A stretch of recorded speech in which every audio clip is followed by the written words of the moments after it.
Hi, I'm Philip Hundl, and I'm back for another WPHK office hours.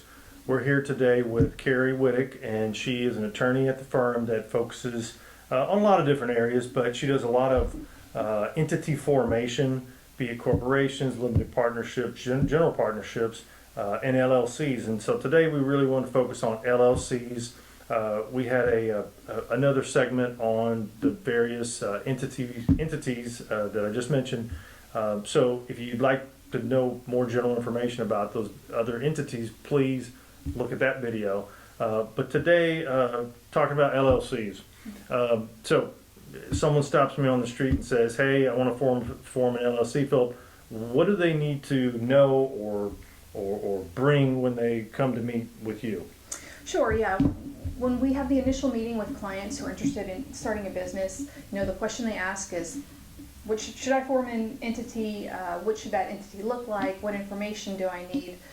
If we decide that the LLC is the best structure for that particular endeavor, the type of information that we'll need from the client would be, what are the names that you'd like to use for your entity?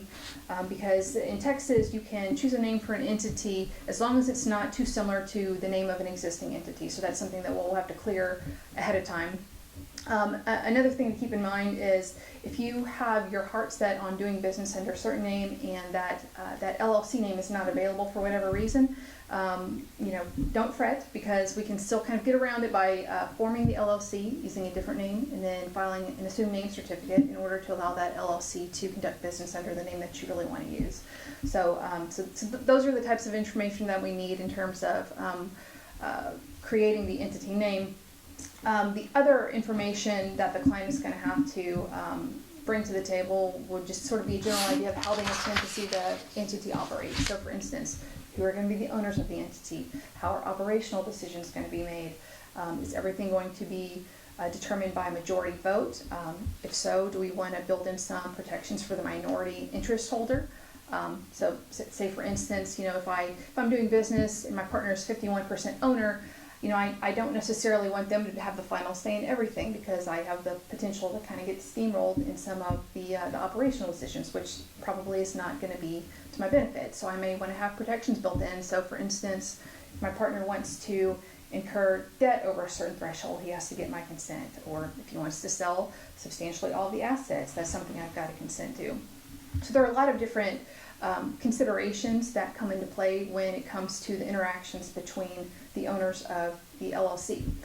Speaking of ownership, the client is also going to need to figure out whether or not they want to have the entity managed by the owners or the members, which would make it a member-managed LLC, or do they want to appoint managers, which, as we discussed in a prior video, a manager-managed LLC is similar to a corporation, where you have a board of managers who are making operational decisions. They can delegate that authority to officers if they like, but generally the owners aren't going to have much say-so if the manager-managed LLC is a structure that the client decides to move forward with.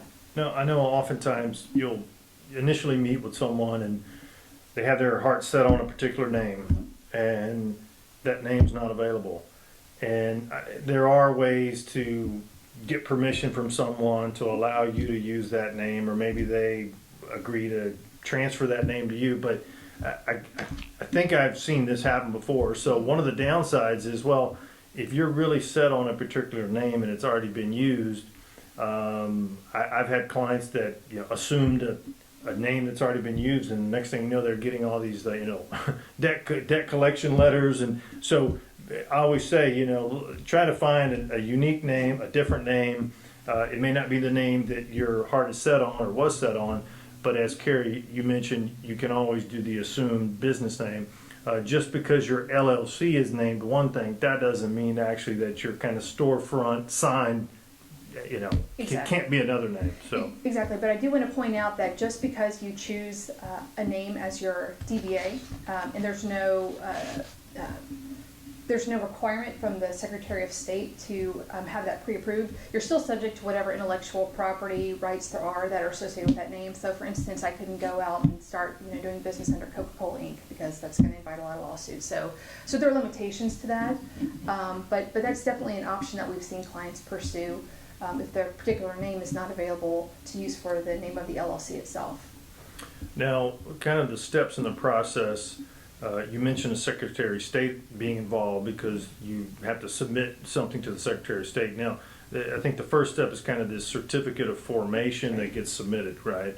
And then you went into more of the details, and a lot of times clients don't know these details yet, but through that initial meeting or two, they begin to think about, like you talked about the voting rights and how much maybe this particular action of the LLC would require a supermajority or a simple majority. So a lot, very tailored to the business, I guess, right? Yes. So a lot of times that first initial meeting is more probably you asking questions and giving them things to think about, and to go home, and then also to talk to their other members or business partners in the entity. Well, all very helpful information, Carrie.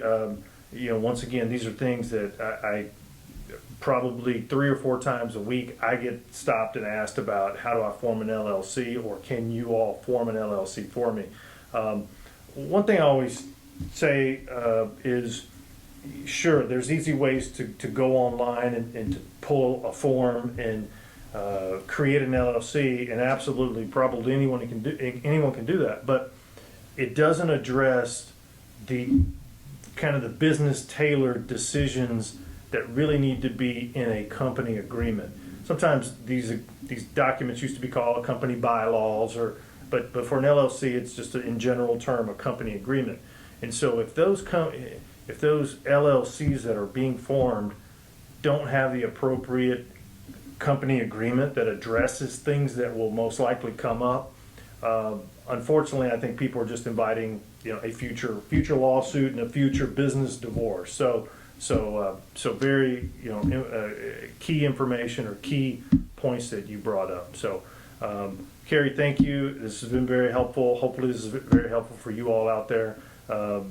And once again, LLCs have become the entity of the day, and so learn more about them, get information. Secretary of State has good information on its website about LLCs as well. So with that, good luck.